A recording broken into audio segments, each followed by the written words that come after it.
Hello and welcome to Real Investment News. I'm Mike O'Neill. So yeah, it looks like there is just no stopping the markets. The Dow is up 210 points. The S&P is up almost 16. NASDAQ is up 45 and everything is still climbing. But I want to take a closer look at this. Our friends at Zerohedge.com believes that this is the scariest chart in the world. What you are looking at is a comparison of consumer confidence versus the savings rate. Now, earlier this week, the Feds released its report of consumer credit outstanding and found that in November, consumers racked up $28 billion in new credit card debt and new student, auto, and non-mortgage loans. That is an increase in consumer borrowing of about 8.8%. But take a look at consumer confidence.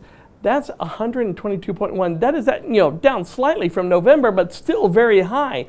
Analysts say that this suggests that economic growth is going to continue into the new year. It is as if the consumers are living by that Garth Brooks classic, "If tomorrow never comes."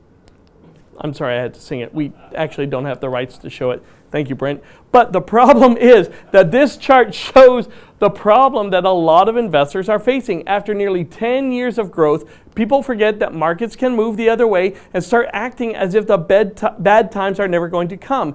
They stop saving because they believe they will always have a job and the markets will always go up. But remember, this chart from our last report, there is a disconnect from expectations and reality, and the two are not always in sync. Now, if you want a good example of this, take a look at the past month in Bitcoin. You know I love talking about Bitcoin.